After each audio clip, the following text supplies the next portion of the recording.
The Selfish Path to Romance. Download Chapter 1 for free at drkenner.com and at amazon.com. This is a call from someone who's been dating a woman for about 6 to 8 months. And see what you think. This person wants to know what to do about the relationship. We'll leave it at that. Hi, Dr. Kenner. My name is Mark, and I've got a problem where I've been with the same girl for 6 to 8 months, and now we're having problems with her children because her children want her to wait for her ex-boyfriend, which is not the father of them, by the way, but he's not the father, and they want him to wait. They want her to wait for him because he's in prison, and the problem is that he's in prison for being a pedophile. Let's put it that way. So now my question is, right now she's under so much stress. I mean, complete stress that it's really killing her because her kid. It's actually not our kid. She has 3 children. Her oldest son is the one who wants her to wait for him to get out of prison, which is another 2 to 3 years easily. And I find that silly, but she is very, very family orientated, and she doesn't know what to do, and she wants me to sit and wait, and I'm not quite sure if I can do that. And I don't know if that's something I should do or if I give her the benefit of the doubt. I don't know what to do. And I've given her a week so far.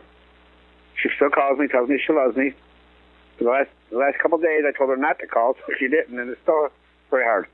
Very hard to go through this. I'm 45 years old, she's 40, and I don't believe that her children, especially her son, at 18 years old, should be telling her what she can and can't do. Because he doesn't approve of me dating her, which is, I find that thoroughly offensive, but it's neither here or there.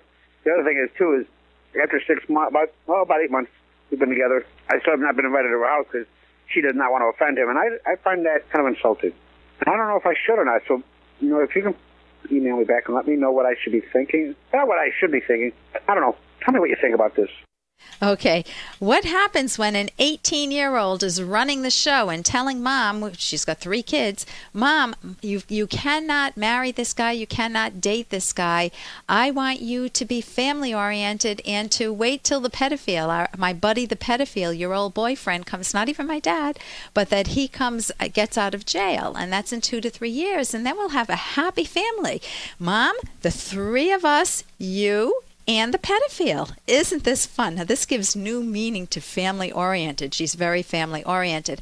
I think she is very family confused. I think she is very mentally confused. And if you're wanting to date this woman, I mean, you've been with her for 6 to 8 months, so she must have some good traits. If you're wanting to date her, you may have a huge relationship breaker here. And that's that she's totally irrational here. If you're a decent man, if you're not in jail, I'll assume you're a decent man of good character and liking some good traits in her and willing to take on her 3 kids, even though one is 18 years old. I know he's older and tough, and she doesn't have the courage to even let you come to the house. You've got to look carefully at her character. I would say to cut your losses right away. You don't want to, you're going to have a pedophile in your life, even if he's in the periphery somehow. She could dump you. You sit and wait for 2 to 3 years, and then this woman that you so-called love is going to say, oh, guess what? My son really wants me to be with this pedophile. So he's out of jail now. And of course, we all know that pedophiles give up, once they go to jail, they come back fixed, right? They'll never do it again. So it sounds like lunacy on all fronts. You need to judge her decision making. You're marrying a woman, or not marrying, you're dating a woman whose decision making is going to affect every hour of your time together. And if her decision-making is such that she throws over the reins to an 18-year-old son, whether out of guilt or just submission, I don't know why. But the fact that she's doing that doesn't bode well for her. And I would say that her stress, yes, it's very stressful to raise 3 kids, but I will guess that her stress is highly intensified by... Hey, I got to interrupt this because we've got to pay some bills. 30 seconds, that's it. A very quick ad, and then Ellen will be back. Romance. Ugh, I wish guys knew more about what we want from a relationship. Boy, I wish I knew more about what I want. Where's that ad I saw? Here it is. The Selfish Path to Romance.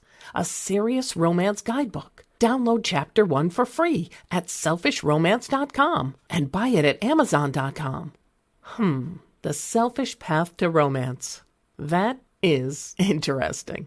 And I would say that her stress, yes, is very stressful to raise 3 kids, but I will guess that her stress is highly intensified by herself, that it's self-made stress because she doesn't know how to stand up to her son and to call the shots in her own family and in her own life and to pursue her own goals.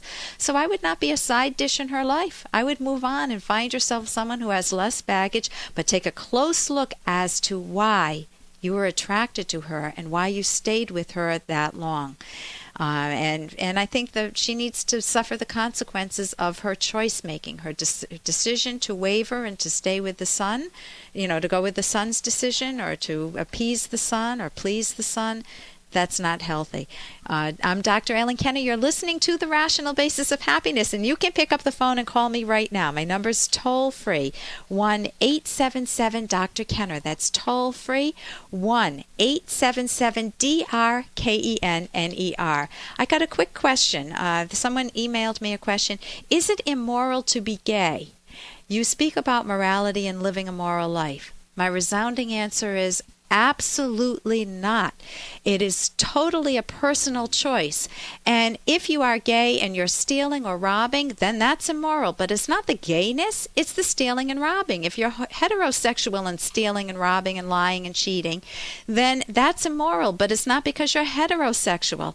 So gay is a personal preference. It doesn't harm anyone else if a woman falls in love with another woman or if a man falls in love with another man. That happens. It's not the norm, and it's not something that we go around encouraging in our kids, but it is perfectly a legitimate option. And that's something that if you have more questions, you're free to call me about. And morality is judging a person on how they choose and what they think. And if they're damaging one another in a relationship, then that's bad. But if not, if it's a loving relationship, it's phenomenal. And here's a little more from Dr. Kenner. Look, I'm sorry I cut you off like that before. I've just never gone in for that psychological mumbo-jumbo. They show you a bunch of ink blots and ask you about your toilet habits. Oh, why does everything with you shrink start in the crotch? Okay, I didn't even guess where that was from. That is from Frasier. That's his dad, and he's speaking with Frasier. And yes, a lot of psychologists still use those ink blots, but fewer and fewer are doing it. And I had to train in ink blots. What an ink blot is, it's a piece of paper that puts some ink on, and then he folded it in half, and it made a nondescript blob, just a blob. But then he would ask, what do you see in this blob? And a person will say, oh my gosh, I see a person on a motorcycle, or I see, and then on and on and on. And then there are tons of psychologists that have tried to come up to figure out what is the meaning of that. What are they projecting onto this blob? There is no person on a motorcycle. There is no flower garden there if another person sees a flower garden. So those are called projective tests. You project what's going on in your mind or what you create out of that blob onto the test. And many times it can be interesting, but many times it's a bunch of nonsense. I remember sitting in a class once and my professor was showing us these blocks, and he showed us one and said, how many of you see a guy riding on a motorcycle, backwards, like the rear end view? And, I raised my hand. A lot of people raised the hand. That's a real common answer, I suppose. And he goes, well, that means that you're gay. So I discovered something about myself. A lot of this is nonsense. A lot of the blocks are nonsense, and a lot of the interpretation of them are nonsense also. For more Dr. Kenner podcast, go to drkenner.com and please listen to this ad. Here's an excerpt from The Selfish Path to Romance, the Serious Romance Guidebook by clinical psychologist Dr. Ellen Kenner and co-author Dr. Edwin Locke. Avoid choosing a romantic partner who tries to fake their self-esteem. One way they do so is by using defense mechanisms. Defensiveness has disastrous effects on romantic relationships. For example, Josh forgets his wife Sarah's birthday. She's very upset, but instead of apologizing and trying to make amends to her, Josh piles on excuse after excuse and then gets mad at her for, in quotes, overreacting. This does not bode well for their relationship. If you are wrong or make an error, admit it. It may seem counterintuitive, but this will increase your self-esteem because you are fully acknowledging reality. You can download Chapter 1 for free by going to drkenner.com. And you can buy The Selfish Path to Romance at amazon.com.